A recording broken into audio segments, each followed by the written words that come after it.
ठेठ हिंदी के लिए आज की जो कक्षा में पुनः सभी को स्वागत है। आज हम देखें विकारी शब्दों से संबंधित कुछ बातें।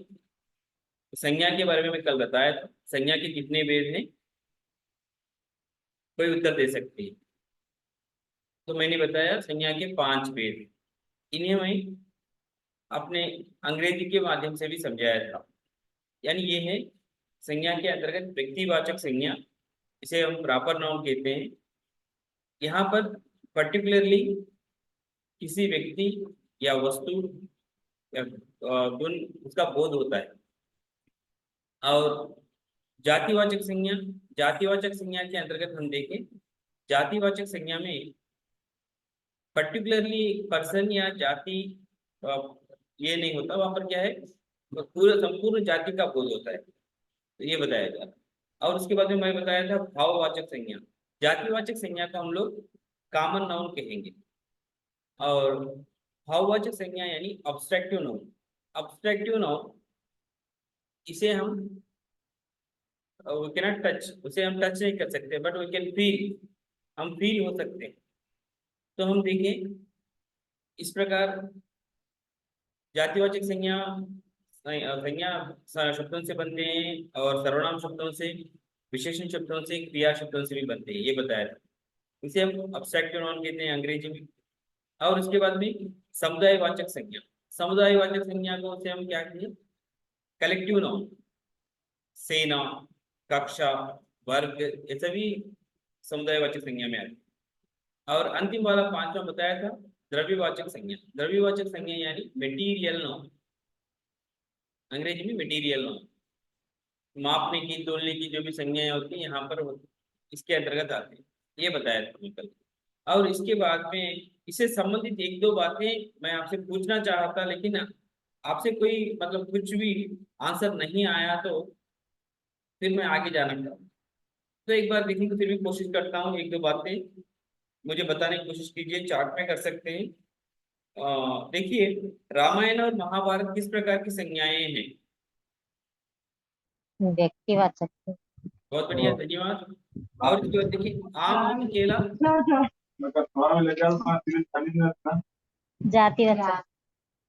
वो कैसे इस बीच गली से वो लगा कैसे ना अगर उतना चाहते तो सलीम मोहम्मद सर, चार जैसे निकल रहा यहाँ पर सर का म्यूट करना है। वैसा वो यहाँ मिलता नहीं, वो देख के लिखेंगे वो इस दुकान में। मेरे पास यहाँ पर म्यूट नहीं हो रहा। फोटो लेकर।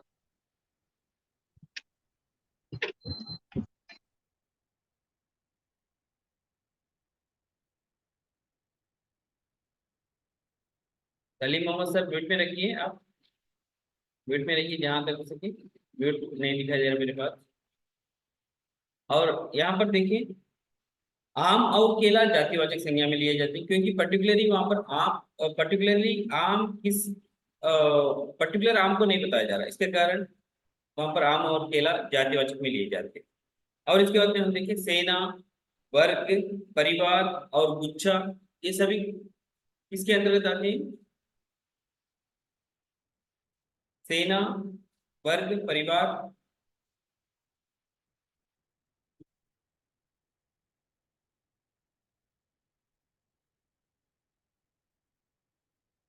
बता सकते हैं मैडम जी, अभी तक बताए थे ना?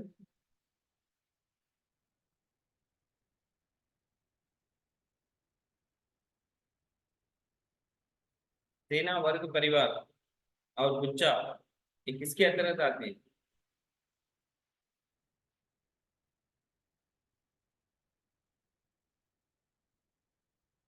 कोई कुछ नहीं बता रहे। अभिभा मैडम जी बता सकते हैं आप? समुदायवाचक सर। समुदायवाचक संज्ञा के अंतर्गत आते हैं। ठीक है, देखो, अच्छाई, बुराई, पढ़ाई, बुढ़ापा, ये सारे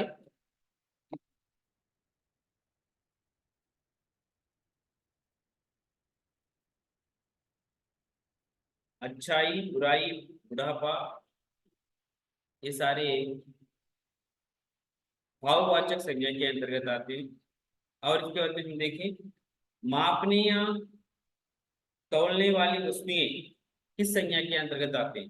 मापने या तोलने वाली वस्तुएं किस संज्ञा के अंतर्गत आते हैं?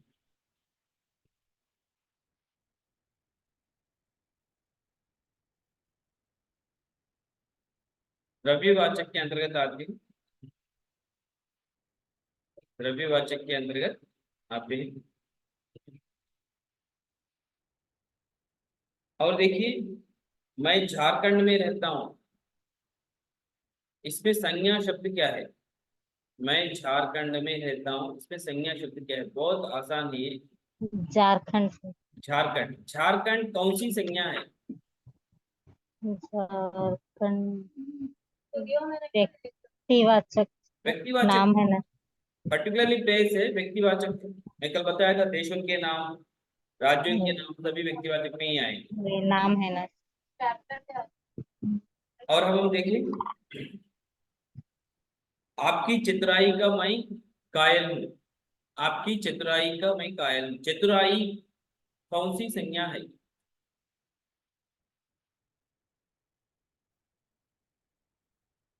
चतुराई कौन सी संज्ञा है?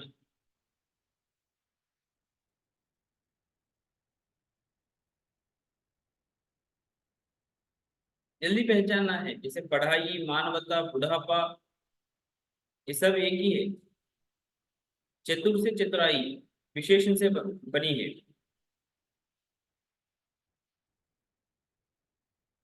भाववाचक संज्ञा है। भाववाचक संज्ञा है।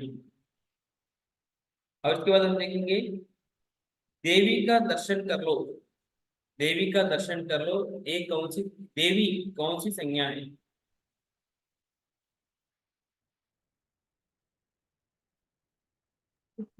जातिवाचक शब्द। जातिवाचक, जातिवाचक के अंतर्गत आता है। ठीक है, बहुत बढ़िया।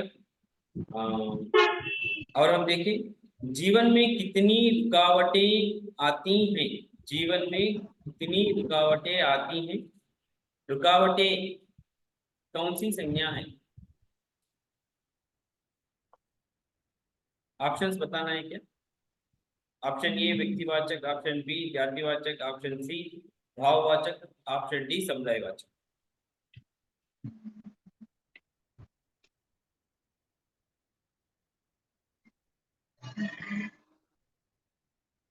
रुकावटें,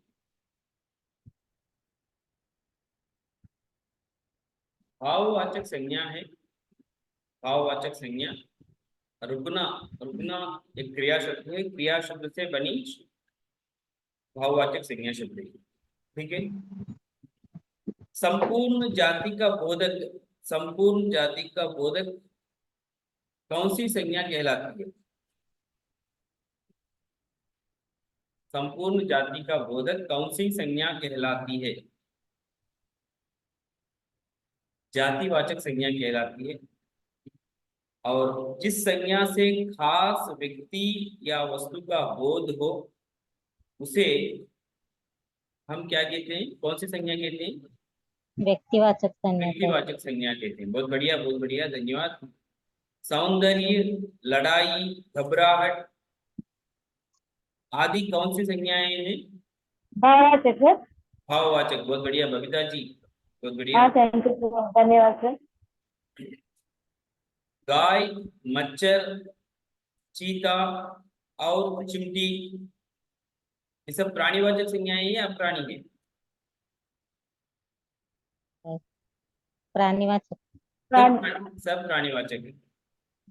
तो इस पे फिर ये गाय, मच्छर, चीता, चिमटी, ये व्यक्तिवाचक है या जातिवाचक है? जाति है, पर्टिकुलरली किसी का नाम तो नहीं लिया गया। गाय में नहीं है, हाँ इस तरह के हाँ सिंपल हाँ सर, जातिवाचक के अंतर्गत लिए जाते हैं। जातिवाचक, ओके सर, जातिवाचक। बहुत बढ़िया। जातिवाचक के संबंध में कुछ बातें हमने बात कर ली। तो कभी प्रश्न ऐसा भी आ सकता है, जैसे कि एक क्रिया शब्द देकर भाववाचक कैसे बनता है? जैसे कि मानव से बनने वाली भाववाचक संज्ञा क्या है? मानव का भाववाचक संज्ञा क्या है, तो आप बताइए। मानव का,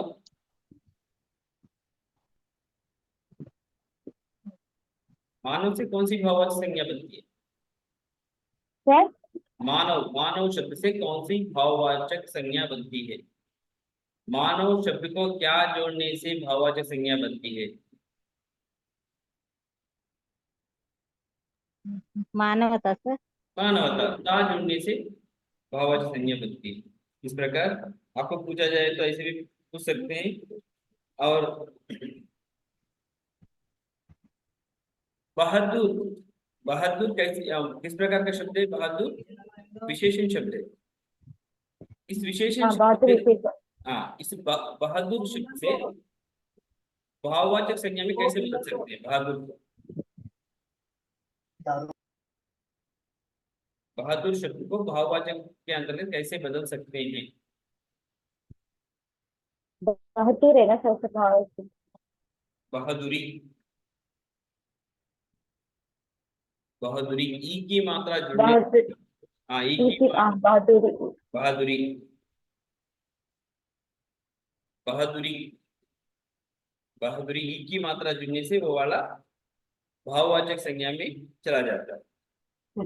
और हम देखें जल्दबाज, जल्दबाज बोलते हैं, इसका भाववाचक संज्ञा कैसी बनती है?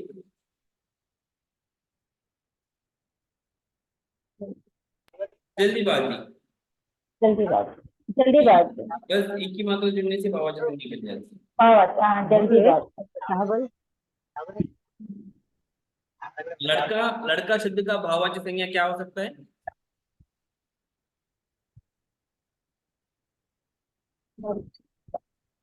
लड़का शब्द का भाववाचक संज्ञा क्या हो सकता है? लड़क, मैं कल बताया, लड़कपन, लड़कपन सर, ओके सॉरी। लड़कपन, बच्चा से बचपन, बच्चा से बचपन, पशु से पशुता, मानव से मानवता, पशु से पशुता। पशु से, हाँ पशु। बस वकील, वकील शब्द से, वकील शब्द को भाववाचक में बदलना। पहले आप ये बोलिए, वकील शब्द व्यक्तिवाचक है, जातिवाचक है, या भाववाचक है, या समुदायवाचक? वकील,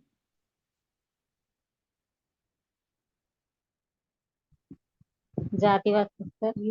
बहुत बढ़िया, जातिवाचक वकील। उसका भाववाचक, जातिवाचक सर। हाँ, उसका भाववाचक क्या हो सकता है? ऑप्शन देना है। हाँ सर जैसे। ठीक है, ऑप्शन ए वकीलपन, ऑप्शन बी वकीलता, ऑप्शन सी वकालत, ऑप्शन डी वकालता।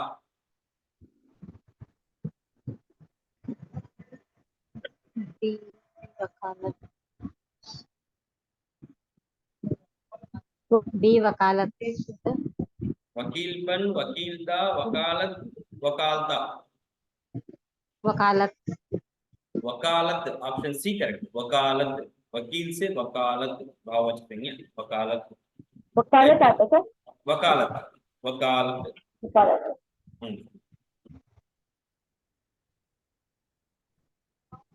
ठीक है, ये ओके सर। ये रही बातें भाववाचक समझ, कुछ एक दो बातें आपसे पूछना समझा था। और इसके बाद में हम चले, आज फिर भी पता नहीं बहुत कम संख्या में यहाँ पर शामिल हुए। ये प्रॉब्लम कहाँ से हो रहा पता नहीं मुझे भी। तो हम देखें अभी सर्वनाम से संबंधित बातें। आप सब जानते हैं सर्वनाम किसे कहते हैं, सर्वनाम क्या है? संज्ञा के बदले में प्रयुक्त होने वाले शब्दों को सर्वनाम कहते हैं। ये सारी बातें हम लोग कहते रहते हैं। ओके। ये आज का साइड हेडिंग सर्वनाम है। संज्ञा के बदले या संज्ञा के स्थान पर आने वाले शब्दों को हम लोग सर्वनाम कहते हैं। अगर प्रश्न में ऐसा भी बताया जाता है, संज्ञा की पुनरुक्ति रोकने, संज्ञा की पुनरुक्ति रोकने या दूर करने के लिए इसका प्रयोग किया जाता है, सर्वनाम का प्रयोग किया जाता है। संज्ञा की पुनरुक्ति रोकने या दूर करने के लिए सर्वनाम का प्रयोग किया जाता है। यानी बार बार संज्ञा को नहीं दोहराया जाता है वाक्य में, तो उस समय नहीं दोहराना है। और संज्ञा के स्थान पर हम लोग जो शब्द का प्रयोग करते हैं उसे हम सर्वनाम कहते हैं। तो सर्वनाम के वेद हैं 6। पहला वाला संज्ञा 5, उसके बाद दूसरा वाला है सर्वनाम, उसके वेद है 6। 6 वेद, पहला भेद है पुरुषवाचक सर्वनाम। पुरुषवाचक सर्वनाम, और पुरुषवाचक सर्वनाम के बाद में निश्चयवाचक, उसके बाद में अनिश्चयवाचक, उसके बाद संबंधवाचक, उसके बाद में निजवाचक, छठवां है प्रश्नवाचक। हाँ, तो हम देखें सर्वनाम का यहाँ पर संबंध कर रहे हैं। तो सर्वनाम एक पुरुषवाचक है। इस पुरुष को शादी निश्चय करना है, तो दूसरा है निश्चयवाचक। कहीं भी निश्चय नहीं हो रहा तो उसे हम कहेंगे अनिश्चयवाचक।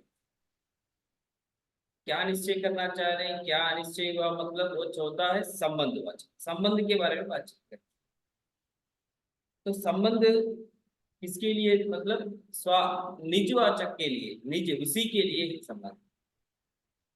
तो संबंध के समय ये निज स्वयं उसके लिए यहाँ पर संबंध देखा जा रहा। तो उस समय क्या करते हैं, प्रश्न पूछते हैं, लड़का कौन है, क्या काम करता है, इसे। ये अंतिम वाला है प्रश्नवाचक। तो लिखिए एक बार, सर्वनाम से संबंधित सर्वनाम के वेद 6 हैं। पहला वाला पुरुषवाचक सर्वनाम। तो हम देखें पुरुषवाचक सर्वनाम से संबंधित बातें। पुरुषवाचक सर्वनाम क्या है, जिस सर्वनाम से बोलने सुनने वाले या जिसके बारे में कहा जाए उसका बोध हो, उसे पुरुषवाचक सर्वनाम कहते हैं। पुरुषवाचक में क्या होता है, सुनने वाला, बोलने वाला, या जिसके बारे में हम लोग बातचीत करते हैं उसके बारे में बताते हैं, तो उसे हम पुरुषवाचक सर्वनाम कहते हैं। जैसे इसके अंतर्गत मैं, मैंने, उसने, तो, तुमने, इस प्रकार ये शब्द आते हैं। उसका, उसकी आदि ये शब्द आते हैं पुरुषवाचक। तो इसको हम अंग्रेजी में लेंगे तो सर्वनाम को हम लोग क्या कहेंगे, प्रोनाउन कहेंगे। और पुरुषवाचक सर्वनाम के अंतर्गत हम लोग देखेंगे, पुरुषवाचक में ये पर्सन नाउन कहते हैं, पर्सन प्रोनाउन है ये। पुरुषवाचक में 3 प्रकार के सर्वनाम होते हैं। वे हैं उत्तम पुरुष, मध्यम पुरुष, अन्य पुरुष। उत्तम पुरुष को इंग्लिश में क्या कहते हैं, फर्स्ट पर्सन कहते हैं। उत्तम पुरुष को फर्स्ट पर्सन कहते हैं। मध्यम पुरुष को सेकंड पर्सन कहते हैं। अन्य पुरुष को थर्ड पर्सन कहते हैं। तो यहाँ पर देखिए उत्तम पुरुष क्या है, बोलने वाला इसका प्रयोग करता है, यानी तान उत्तम लु, जो बात कर रहा है मेरे बारे में, मैं कहता हूं तो मैं अपने बारे में बताता हूं तो मैं उत्तम पुरुष। फर्स्ट पर्सन इंग्लिश में भी उसी प्रकार फर्स्ट पर्सन सिंगुलर क्या है, आई। फर्स्ट पर्सन प्लूरल क्या है, वी। उसी प्रकार हिंदी में भी फर्स्ट पर्सन यानी उत्तम पुरुष, यानी केवल उत्तम पुरुष बोलने वाला है। तानु उत्तम लु, उसका सेल्फ है। इसमें है मैं एक वचन है, हम बहुवचन है। मतलब मैं, मेरा, मेरी, मेरे, हमारा, हमारी, हमारे, ऐसी बातें करता है। मतलब कहने वाला कहता रहता है, वो उत्तम पुरुष है। कहने वाला, बोलने वाला यहाँ पर उत्तम पुरुष है, वह स्व अपने बारे में बोलेगा। दूसरा है मध्यम पुरुष। मध्यम पुरुष यानी सेकंड पर्सन, यानी सामने वाला, सुनने वाला। दोनों के बीच में बातचीत हो रही है तो बोलने वाला उत्तम पुरुष है, सुनने वाला मध्यम पुरुष। तो सुनने वाला क्या है, सेकंड पर्सन है। सेकंड पर्सन यानी यू, इन इंग्लिश यू बोलते हैं। हिंदी में तू, तुम, आप, तुम लोग, आप लोग, ऐसे शब्द आते हैं। उनसे बात करते हैं, वो सुनने वाला, उसके बारे में हम लोग बोलते हैं। तुम लोग कहाँ गए थे, यहाँ पर तुम लोग क्या है, मध्यम पुरुष। और इसके बाद में हम देखें अन्य पुरुष, थर्ड पर्सन बता दें। यहाँ पर बोलने वाला हो गया, सुनने वाला हो गया। अन्य पुरुष कौन है, अन्य पुरुष यहाँ पर नहीं रहता। अन्य पुरुष सुनने वाले में और बोलने वाले में नहीं रहता। कहाँ रहता, कहीं दूरी पे रहता। कहीं दूरी पे रहते, ये दोनों यानी उत्तम पुरुष मध्यम पुरुष उसके बारे में चर्चा करते हैं। जो वहां पर उपस्थित में नहीं है उसके बारे में चर्चा करते हैं। जो वहां अनुपस्थित है वो वाला है अन्य पुरुष यानी थर्ड पर्सन। इसका हम एक परिभाषा के रूप में एक विवरण के रूप में बताएंगे तो देखिए, वक्ता और श्रोता के बीच, वक्ता और श्रोता के बीच जिसकी चर्चा होती है उसे अन्य पुरुष कहते हैं। वक्ता और श्रोता के बीच जिसकी चर्चा होती है उसे अन्य पुरुष कहते हैं। यानी इसमें कौन आते हैं अन्य पुरुष के अंतर्गत? अब देखिए आप, वह, वे, उसका, उसकी, उनका, ये सभी शब्द अन्य पुरुष। यानी उत्तम पुरुष और मध्यम पुरुष के अतिरिक्त सारे पुरुष है इसी के अंतर्गत आते हैं।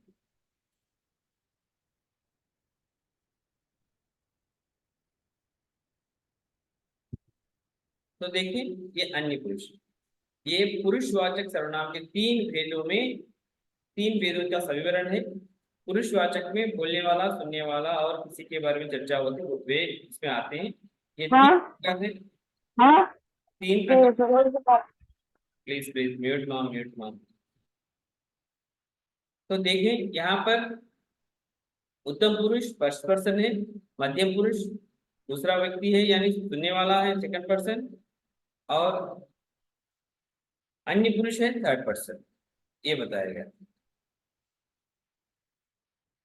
ये वाला। और उसके बाद दूसरा है निश्चयवाचक सर्वनाम। निश्चयवाचक सर्वनाम, निश्चयवाचक सर्वनाम के अंतर्गत आने वाले हैं यह, वह, ये, वे निश्चयवाचक सर्वनाम हैं। ये थोड़ा ध्यान से सुनिए। सर अभी तक आपने बताया था अन्य पुरुष के अंतर्गत दूसरे दूरी पे रहने वाला ऐसा बोला बताए थे, फिर अभी बता रहे हैं कि निश्चयवाचक सर्वनाम में यह वह आ रहे हैं। तो आप लिखिए, आपको फिर मैं समझाऊंगा। यह वह ये वे निश्चयवाचक सर्वनाम, इनसे किसी संज्ञा का निश्चित ज्ञान, दूरी, निकटता का बोध होता है। निश्चयवाचक सर्वनाम किसी संज्ञा का निश्चित ज्ञान पर्टिकुलरली बताया जाता है। उदाहरण के लिए देखिए, यह पुस्तक है, यह पुस्तक है मतलब ये क्या है? ये निश्चित रूप से बताया जा रहा है। ये संज्ञा जो पुस्तक है, संज्ञा है, इस संज्ञा को निश्चित रूप से बताया जा रहा है यह पुस्तक है। ये निश्चित सर्वनाम है। ये लड़के हैं, वह आती है, वे कल में हैं। यहाँ पर पर्टिकुलरली संज्ञा का निश्चित ज्ञान, दूरी, निकटता ऐसे भी बताते हैं। इसे हम निश्चयवाचक सर्वनाम कहते हैं। और इसके बाद में हम देखें, इसमें एक सूचना है, सूचना लिखिए। निश्चय और पुरुषवाचक सर्वनाम में अंतर क्या है? निश्चय और पुरुषवाचक सर्वनाम में, राम अच्छा लड़का है वह अभी पढ़ रहा होगा। राम अच्छा लड़का है वह अभी पढ़ रहा होगा। यहाँ पर वह का प्रयोग हुआ। यहाँ राम अभी उपस्थित नहीं है, सिर्फ उसकी चर्चा हो रही है तो वो अन्य पुरुष में चला जाता है। उसकी चर्चा हो रही है इसीलिए वह अन्य पुरुष के अंतर्गत है, पुरुषवाचक सर्वनाम कहते हैं उसे। इस प्रकार ना होकर, अभी तक मैं बताया था, संज्ञा के सामने यह लड़का है, यह गेंद है, यह हाथी है, वे कल में है, ऐसा बताया गया तो वो वाला निश्चयवाचक सर्वनाम, निश्चयवाचक सर्वनाम। और इसके बाद में हम देखें अनिश्चयवाचक सर्वनाम। अनिश्चयवाचक सर्वनाम, अनिश्चयवाचक सर्वनाम में सिर्फ दो ही है, कुछ और कोई, कुछ और कोई। कोई के पास साइड पे लिखिए, किसी भी लिख सकते हैं। तो हम देखें उदाहरण के लिए, नदी में कोई तैर रहा है, नदी में कोई तैर रहा है। यहाँ पर निश्चय नहीं है कौन तैर रहा है, यहाँ पर पता नहीं है हमें, अनिश्चय है। नदी में कुछ तैर रहा है, किसी को खिला दो, किसी को खिला दो। सर पहले आपने बताया कि नदी में कोई तैर रहा है, और दूसरे में बताया नदी में कुछ तैर रहा है। कोई और कुछ में क्या अंतर है? कोई का प्रयोग प्रायः सजीव के लिए किया जाता है, कुछ का प्रयोग निर्जीव भी हो सकता है, और छोटे जीव जंतु के लिए प्रयोग हो सकता है कुछ। और ये है अनिश्चयवाचक। पर्टिकुलरली पता नहीं कौन है लड़की, मतलब सगा देखना, रिश्ता देखना है, उसके लिए कौन है लड़की पता नहीं है, कोई लड़की है ऐसे कहते हैं, तो ये अनिश्चयवाचक है। संबंधवाचक सर्वनाम के अंतर्गत हम देखें, इसके बाद में संबंध है। संबंधवाचक में क्या आता है? जो सो रिलेटेड रहता है, जो करे सेवा सो पावे मेवा। संबंधवाचक सर्वनाम जो सो, जिसकी उसकी, जिसकी उसकी, जहां वहां, जैसा वैसा, जैसी वैसी आदि शब्द संबंधवाचक सर्वनाम के अंतर्गत आते हैं। और पांचवा है निजवाचक सर्वनाम। पांचवा क्या है? निजवाचक सर्वनाम। निजवाचक में क्या आता है? आप शब्द आता है, स्वयं का बोध होता है यहाँ पर। तो हम देखिए, मैं अपने आप ही चला जाऊंगा, मैं अपने आप ही चला जाऊंगा।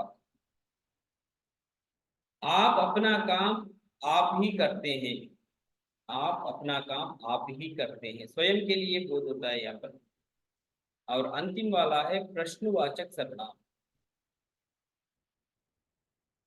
प्रश्नवाचक सर्वनाम में सारे प्रश्न शब्द नहीं आते हैं, केवल कौन और क्या, दो ही प्रश्नवाचक सर्वनाम है। याद रखिए, कौन और क्या, ये दो ही प्रश्नवाचक सर्वनाम है, दो ही प्रश्नवाचक सर्वनाम। तो मैं सर्वनाम के बारे में बताया था। सर्वनाम के अंतर्गत सर्वनाम के 6 भेद हैं। पहला पुरुषवाचक। पुरुषवाचक में 3 प्रकार हैं, उत्तम पुरुष, मध्यम पुरुष, अन्य पुरुष।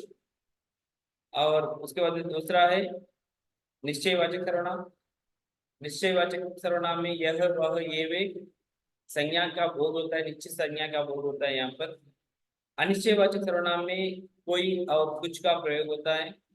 संबंधवाचक सर्वनाम में जो सो, जहां वहां, और जिसकी उसकी, जिसका उसका, जैसा वैसा, जैसी वैसी आदि शब्द आते हैं। निजवाचक सर्वनाम के अंतर्गत आपका प्रयोग होता है। और अंतिम वाला प्रश्नवाचक। प्रश्नवाचक में कौन और क्या का प्रयोग होता है। और इसके बाद में हम देखें विशेषण। विशेषण यानी एडजेक्टिव, अंग्रेजी में हम देखें तो एडजेक्टिव है।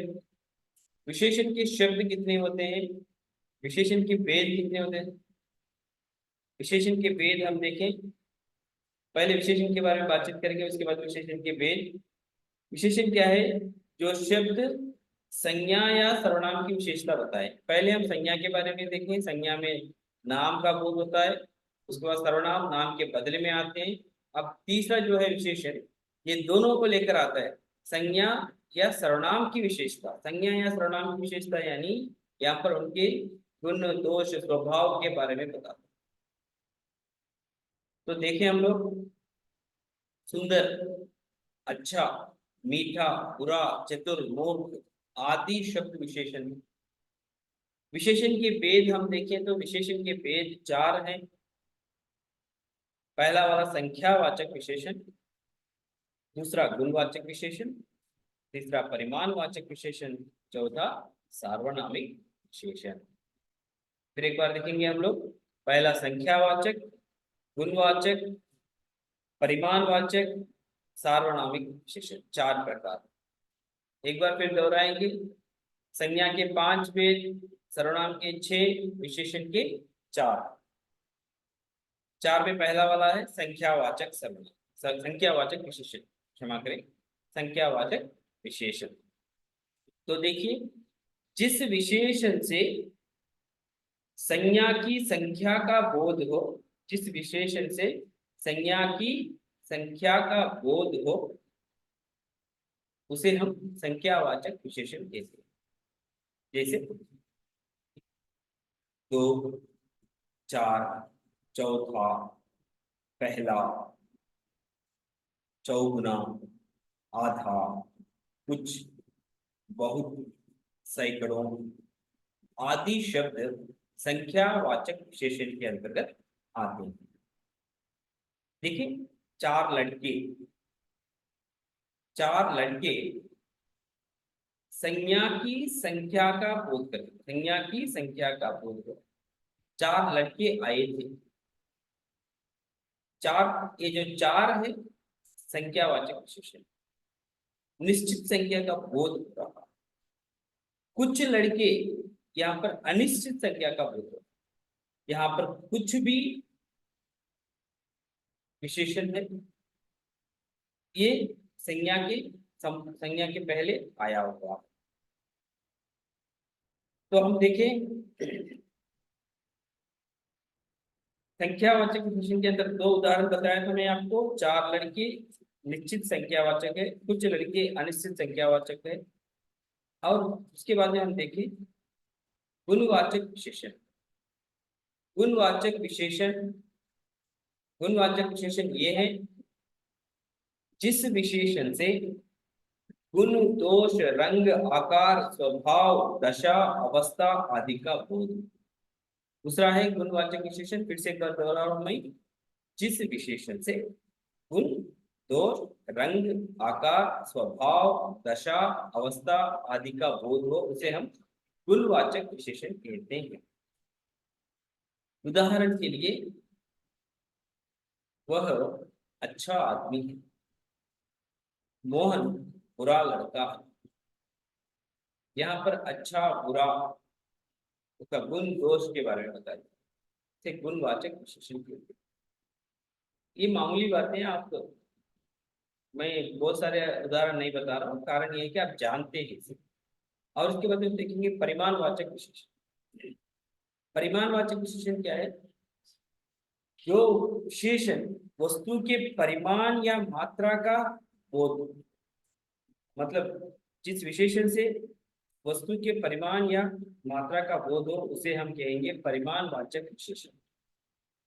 यानी 2 लीटर, सर संख्यावाचक में वहां पर 2 बताया ना सर, यहाँ पर क्या है सर? इस प्रकार आप ही अंदर जानिए, 2 लीटर, 3 मीटर, थोड़ा, बहुत, कुछ, कम, सारा, पूरा, इतना, उतना, जितना, कितना, ये सभी परिमाण में आते हैं।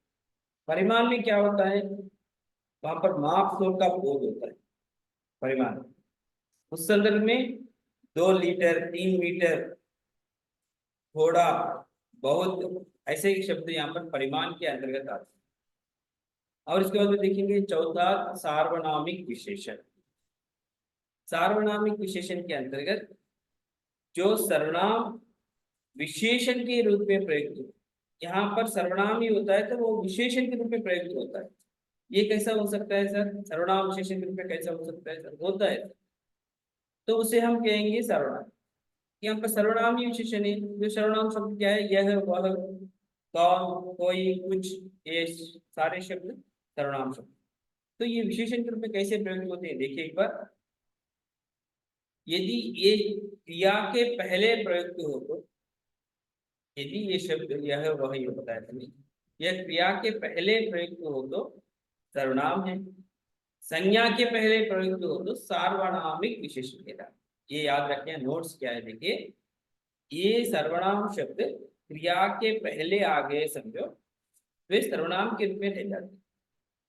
लेकिन संज्ञा के पहले आके, संज्ञा के पहले जुड़कर वाक्य में प्रयुक्त होते हैं तो जब वह सार्वनामिक विशेषण कहलाते हैं।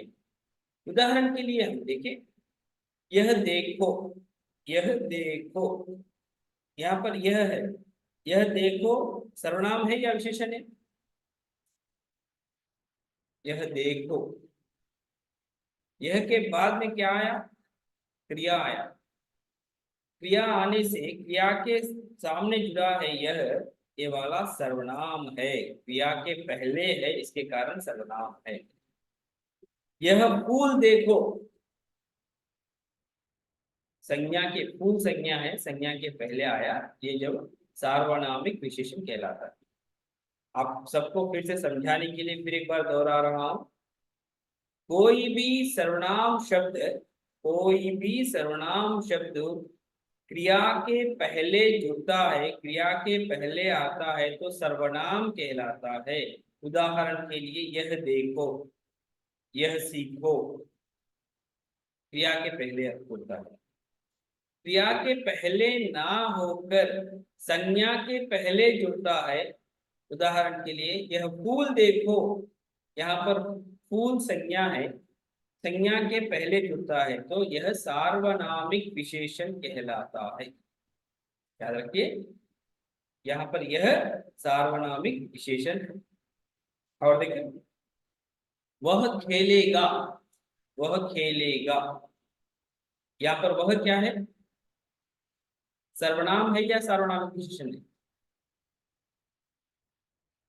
यहाँ पर वह सर्वनाम है, कारण खेलेगा क्रिया शब्द है, क्रिया के पहले जुड़ता है तो वह सर्वनाम ही, सर्वनाम के रूप में ही रहता है। वह लड़का खेलेगा, वह लड़का खेलेगा, तो आप देखेंगे यहाँ पर यह सार्वनामिक विशेषण कहलाता है। जो वह प्रयोग हुआ है वह सार्वनामिक विशेषण होता है, कारण लड़का संज्ञा है, संज्ञा से पहले जुड़ा है, इसके कारण सार्वनामिक विशेषण कहलाता है। तो याद रखिए, सार्वनामिक विशेषण के अंतर्गत सभी सर्वनाम शब्द सार्वनामिक विशेषण नहीं होते हैं। जो क्रिया के पहले जुड़ते हैं तो वे हैं सर्वनाम, संज्ञा के पहले जुड़कर वाक्य में प्रयुक्त होते हैं तो सार्वनामिक विशेषण कहते हैं। और इसके बाद में हम देखें, संज्ञा सर्वनाम विशेषण के बारे में बातचीत हो गई हमारी, और इसके बाद में हम देखेंगे क्रिया के बारे में। क्रिया के बारे में, क्रिया क्या चीज होती है, क्रिया किसे कहते हैं, आप सबको पता है। किसी काम के होने का या काम करने का बोध हो उसे हम क्रिया कहते हैं। जिन शब्दों से किसी काम का होने का या किसी कार्य का बोध हो उसे हम क्रिया कहते हैं। उदाहरण के लिए खाना, पीना, उठना, बैठना आदि। तो इसमें खा, पी, उठ, बैठ, आ, जा, चल, ये सारे शब्द क्या कहलाते हैं, क्रिया के धातु कहलाते हैं। क्रिया के मूल रूप को धातु कहते हैं। ये अभी तक मैं जो बताया था, खा, पी, उठ, बैठ आदि क्रिया के मूल धातु हैं, क्रिया के मूल रूप है, इसीलिए इन्हें धातु कहते हैं। इन्हें ना, ता, उ प्रत्यय लगाने से क्रिया के विभिन्न रूप बनते हैं। जैसे ना लगाने से उठना, ता लगाने से उठता, और ऊ लगाने से जाऊं, आऊं, इस प्रकार विभिन्न रूप बनते हैं। जैसे आना, जाना, आता, देखता, आऊं, जाऊं आदि, इन धातुओं के सहारे, इन धातुओं को ना, ता, ऊ जुड़ने से क्रिया रूप में बदल जाता है। तो हम देखें क्रिया के भेद कितनी है। क्रिया के भेद दो भेद हैं, अकर्मक क्रिया और सकर्मक क्रिया। अकर्मक क्रिया का अर्थ क्या होता है, कर्ता का व्यापार का फल कर्ता पर पड़े उसे अकर्मक क्रिया। कर्ता का व्यापार का फल, कर्ता कौन सा व्यापार करता है, उसका फल कहाँ पड़ता है, ये सब कैसे देखते हैं सर। मतलब जो भी हर वाक्य में कर्ता कर्मक क्रिया होता है तो उसके अंतर्गत कर्ता जो कार्य करता है उस कार्य का जो भी फल होता है, कार्य का जो रिजल्ट होता है वो कर्ता पर ही, कर्ता ही भोगे, तो उसे हम अकर्मक क्रिया कहते हैं। कोई कहते हैं अकर्मक क्रिया में कर्म ना हो, कर्म होने की संभावना ना हो, ऐसा कुछ कहते हैं। हो सकता है कभी कर्म ना हो, कर्म होने की संभावना भी ना हो, लेकिन यहाँ पर कर्म हो या ना, वहां पर कर्ता का व्यापार का फल कर्ता पर ही पड़े, कर्ता ही भोगता है, कर्ता ही अनुभव करता है। तो देखिए इसके अंतर्गत आने वाला आना, जाना, हंसना, रोना, सोना, ये सारे क्रिया शब्द है अकर्मक क्रिया। यानी कैसे पहचानना है सर अकर्मक क्रिया को? इजी कुछ रूल है क्या? है, रूल है। वह जाता है, एक सेंटेंस है समझो, वह जाता है, वह आता है। तो इसमें क्रिया शब्द क्या है? जाता है, आता है। उदाहरण के लिए क्रिया शब्द को हम क्या प्रश्न डालेंगे? क्या प्रश्न डालें? क्या जाता है, क्या आता है? उत्तर नहीं मिलता है इसमें। वह आता है, केवल क्या ही क्या आता है आंसर मिलता है क्या? नहीं। अगर पूछना है प्रश्न बराबर तो कौन आता है, तो उस समय वह आता है। यहाँ पर कौन, किसी, ये सब नहीं पूछना, केवल क्या स्विच को ही दबाना है, केवल क्या को ही प्रयोग करना है, क्रिया को केवल क्या प्रश्न ही डालना है। तो उत्तर नहीं मिलता है तो अकर्मक क्रिया है। जैसे मैं बताया, आना, जाना, हंसना, रोना, सोना, ये सभी अकर्मक क्रियाएं हैं। और सकर्मक क्रिया के अंतर्गत हम देखें, कर्ता का व्यापार का फल कर्म पर पड़े, उसे हम सकर्मक क्रिया कहते हैं। कर्ता का व्यापार का फल कर्म पर पड़े, उसे हम सकर्मक क्रिया कहते हैं। सकर्मक क्रिया में क्या होता है? सकर्मक क्रिया में भूतकाल के अंतर्गत ने का प्रयोग होता है। और सकर्मक क्रिया पहचानने के लिए क्रिया को क्या प्रश्न डालने से उत्तर मिलता है, जैसे कि पढ़ना, लिखना, खेलना। देखिए, वह पढ़ता है, एक सेंटेंस है, वह पढ़ता है देकर, इसमें यह सकर्मक क्रिया है या अकर्मक क्रिया का प्रश्न पूछा गया। सर यहाँ पर कर्म नहीं है ना, तो ये सकर्मक क्रिया कैसा होता है सर? अकर्मक कहेंगे? ऐसा नहीं है। कर्म होना या ना हो कोई बात नहीं। उदाहरण के देखिए, वह पढ़ता है, क्रिया शब्द क्या है? पढ़ता है।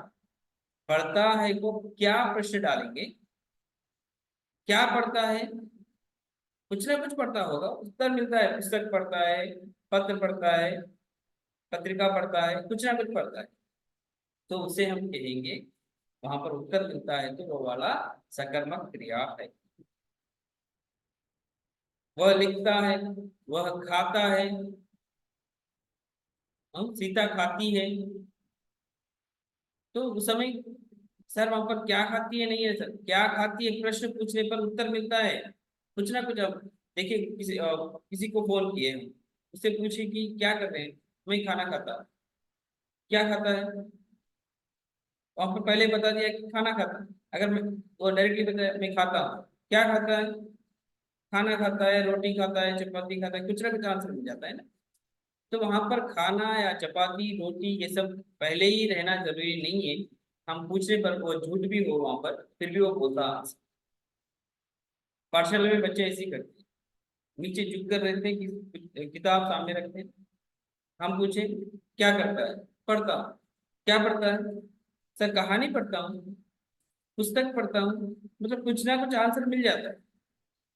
तो यहाँ पर पढ़ना, लिखना, खेलना, ये सारे शब्द सकर्मक क्रिया है। क्रिया को जब हम क्या प्रश्न डालेंगे तो उत्तर मिलता है, तो वह सकर्मक क्रिया कहलाती है। तो हम देखें, सकर्मक क्रिया भूतकाल में ने का प्रयोग होता है। जब भूतकाल में ने का प्रयोग होना है तो क्रिया सकर्मक में होना चाहिए। और देखें हम यहाँ पर कुछ क्रियाएं सकर्मक होने पर भी ने का प्रयोग नहीं होने वाले। ये है अपवाद। देखिए, लाना, बोलना, भूलना, बकना, भौंकना। एक अच्छा एनिवर्सरी हो, अपने एनिवर्सरी के लिए बीवी बोल दी अपने शोर से, आज शाम को आते समय मिठाई लाई, लाने के लिए कह दी, लाने के लिए बोल दी। बोलने के बाद में क्या, वो भूल गया, भूल कर घर को आया, आने के बाद मतलब घर आया, घर आने के बाद में वह बकना शुरू की, वह बकना शुरू करते ही ये भी भौंकना शुरू किया। ऐसे करने में जब ने नहीं, मैं नहीं आता आपके बीच में, ने चला गया, मतलब इन शब्दों के बीच, इन क्रिया शब्दों के बीच ने कभी नहीं आएगा। सर लाया, क्या लाया, उत्तर मिलता है ना, मिलता है सर। क्या लाया मतलब पुस्तक लाया, फल लाया, कुछ ना कुछ मेवे लाया, तोशा लाया, कुछ ना कुछ लाया होगा। लेकिन यह अपवाद है, लाना, बोलना, भूलना, भगना, भौंकना, इसमें कभी ने नहीं आएगा। ये लाने में, ये बोलने में, ये भूलने में, बकने में, भौंकने में बहुत गड़बड़ होता है, इसके कारण कभी ने नहीं आएगा, ये याद रखिए। इसीलिए पुरानी पुस्तक में एक मेरा छात्र जीवन, महात्मा गांधी का एक पाठ था, उसमें एक व्याकरण संबंधित एक प्रश्न था, वाक्य शुद्ध कीजिए। मैंने बोला, मैंने बोला, तो बोलना, क्या बोलना, आंसर मिलता है, तो बोलना सकर्मक है ना, इसका ने का प्रयोग हो सकता है, इसका सही करना क्या है? हाँ, बोलना, क्या बोलना, प्रश्न पूछने पर उत्तर मिलता है, परंतु वहां पर ने नहीं लिखना चाहिए, इसलिए मैं बोला सही उत्तर है। तो उसी प्रकार ये है। और उसके बाद अकर्मक क्रिया, कुछ अकर्मक क्रियाएं हैं, उसमें ने का प्रयोग होता है। छींकना, फूंकना,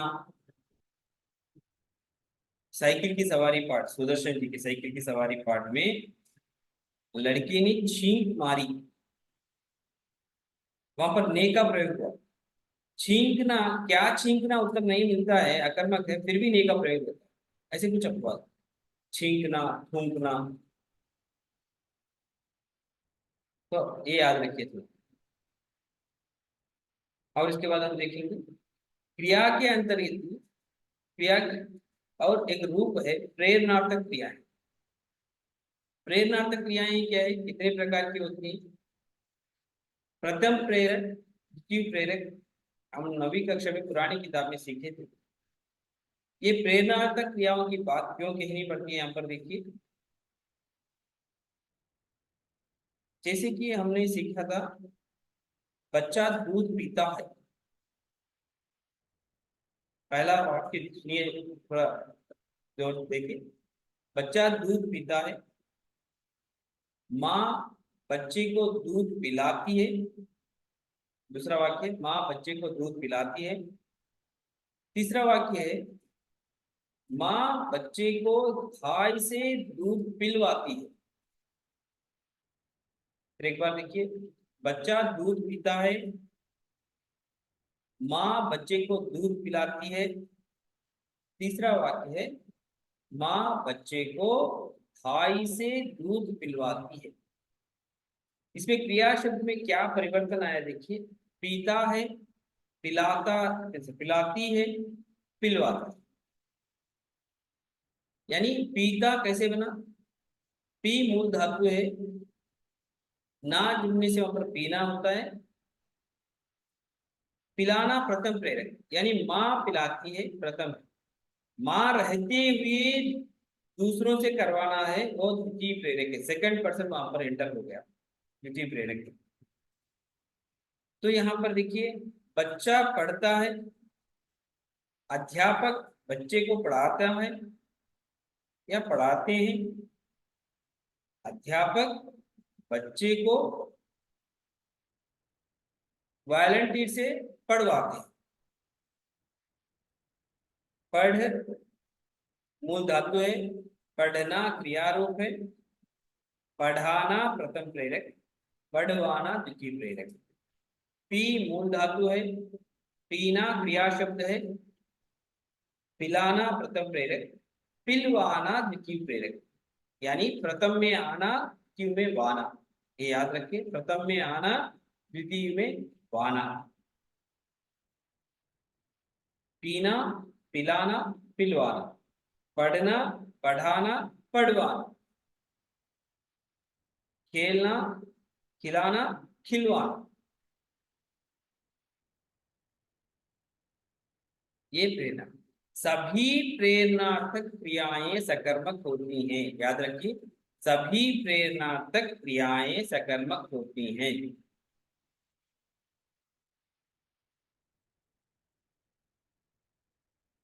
उदाहरण के लिए देखिए, चलना, लड़का चलता है। यहाँ पर चलना अकर्मक है या सकर्मक है, कोई बताइए। चलना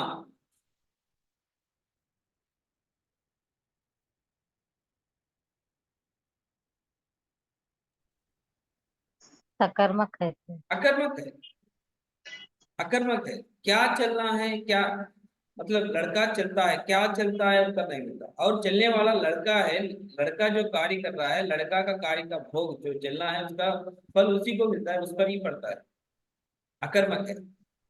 लेकिन चलाना, लड़का चलाता है,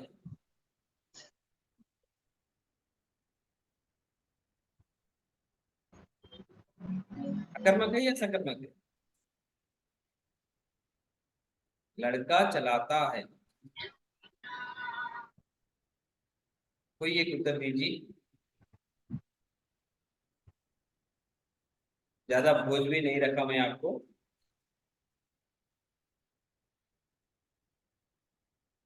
अरे क्या चलाता है? साइकिल चलाता है, मोटरसाइकिल चलाता है, कुछ ना कुछ चलाता है। उत्तर मिलता है चलाता है, प्रेरणार्थक क्रिया है। इसीलिए सभी प्रेरणार्थक क्रियाएं सकर्मक हैं। मैं पहले ही बताया नोट में, सभी प्रेरणार्थक क्रियाएं सकर्मक हैं। चलाना सकर्मक है, तो चलाना प्रेरणार्थक क्रिया है, प्रथम प्रेरणा है। चलवाना द्वितीय प्रेरणा है। ये दो भी सकर्मक है, ये याद रखिए। मतलब क्या, मूल रूप से अगर एक क्रिया अकर्मक में होने पर भी वो प्रेरणार्थक रूप में बदल गया तो सकर्मक में बदल जाएगा, ये याद रखिए। वो सकर्मक में बदल जाएगा। ठीक, राइट। ये क्रिया से संबंधित बातें। क्रिया से संबंधित बातों में मैंने बताया था कि मूल धातु क्या चीज होती है, मूल धातु को क्या क्या जुड़ने पर क्रिया का रूप किस प्रकार बदलता है, और क्रिया के भेद दो प्रकार, अकर्मक और सकर्मक, भी बताया था। अकर्मक में, अकर्मक का अर्थ बताया था कर्ता का व्यापार का फल कर्ता पर पड़े। और यहाँ पर क्रिया को क्या प्रश्न पूछने पर उत्तर नहीं मिलता है तो अकर्मक है। इसमें कुछ छूट है कि छींकना, थूकना, और उसी प्रकार सकर्मक के अंतर्गत मैंने बताया था, सकर्मक के अंतर्गत क्रिया को क्या प्रश्न डालने पर उत्तर मिलता है, एक कोड है। और कर्ता का व्यापार का फल कर्म पर पड़े, कर्म पर पड़े, जैसे कि खाना, पढ़ना, लिखना, देखना, ये सभी सकर्मक क्रियाएं हैं। और इसके बाद में मैं बताया था प्रेरणार्थक क्रियाएं। प्रेरणार्थक क्रियाएं दो प्रकार की होती है, प्रथम प्रेरणा, द्वितीय प्रेरणा। प्रथम में आना, द्वितीय में आना। यानी प्रथम में आना यानी एक क्रिया शब्द, मूल धातु चल है, चल चलाना होता है। उसके बाद में द्वितीय प्रेरणा में चलवाना, पढ़ पढ़ाना, पढ़वाना, देख दिखाना, देखना, दिखाना, दिखलवाना, दिखवाना, जिसे भी। और खाना, खिलाना, खिलवाना, पीना, पिलाना, पिलवाना। अब इस प्रकार हम देखें, सभी प्रेरणार्थक क्रियाएं सकर्मक होती हैं। ये बातें मैंने बताया, ये विकारी शब्दों से संबंधित बातें हैं। और इसके बाद में कल हम देखेंगे अविकारी शब्दों का परिचय होगा। कल कल हो सका तो दोनों क्लास होंगे, यानी अपना सामाजिक अध्ययन का भी, उसके साथ साथ हिंदी का भी। और इसके बाद में आप हो सके तो आपके पास 6th 7th 8th की सोशल किताबें रखिए, तेलुगु की, वे रखने से, या आप अपनी मोबाइल में SCERT ई बुक्स टाइप करके गूगल में जाकर वहां पर हिंदी मीडियम की किताबें, सोशल किताबें भी डाउनलोड कर सकते हैं। और कृपया आप सबसे अनुरोध है कि हर दिन लिंक भेजने की जरूरत नहीं है, एक ही लिंक हर दिन 8 बजे खुल जाएगा। इसमें कोई ये नहीं है। हो सका तो कल उसका लिंक का समय 7 बजे से लगाएंगे। कल 1 घंटा हिंदी और 1 घंटा सोशल पढ़ाने के लिए देखेंगे हम लोग। अगर सभी उसका सहयोग दे तो। बहुत बहुत धन्यवाद। और कुछ संदेह हो तो आप अनम्यूट करके बात कर सकते हैं।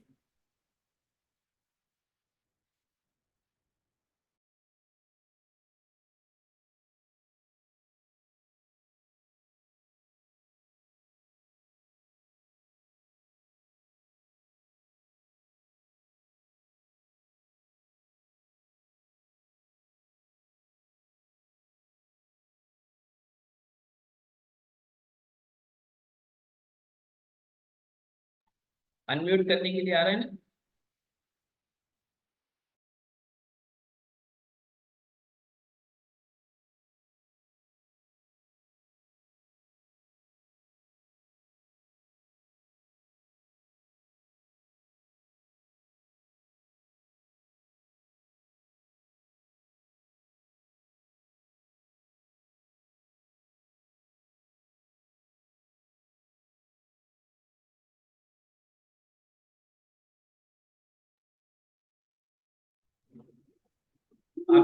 आपकी आवाज सुनाई नहीं दे रही।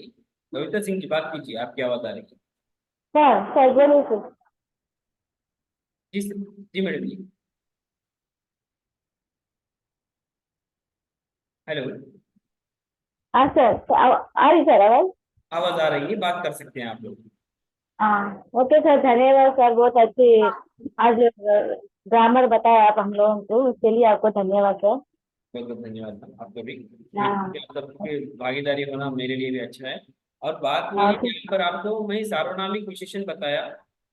Okay sir. सार्वनामिक विशेषण में सर्वनाम क्रिया के पहले होता तो क्या लगता है उसे? सर्वनाम कहते हैं या सर्वनाम विशेषण कहते हैं? सर्वनाम सर, क्रिया के सर्वनाम। पहले ना? हाँ सर्वनाम सर्वनाम क्रिया के पहले आ गया तो। पहले आ गए। सर्वनाम क्रिया के पहले आ गया तो तब क्या कहेंगे? वह देखो। इसमें वह सर्वनाम है या विशेषण है? वहाँ सर्वनाम है सर। सर्वनाम। देखो क्रिया है। क्रिया है, राइट। Okay okay. वह फूल देखो। वहाँ बोलने का सर्वनाम है सर, फूल बोलने का संज्ञा आता ना सर। हम्म।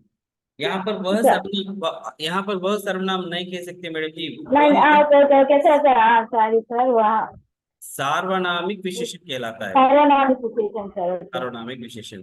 हाँ सर्वनाम, वहाँ फूल देखो। और और कुछ संदेह हो तो पूछिए मैडम जी, क्रिया से संबंधित।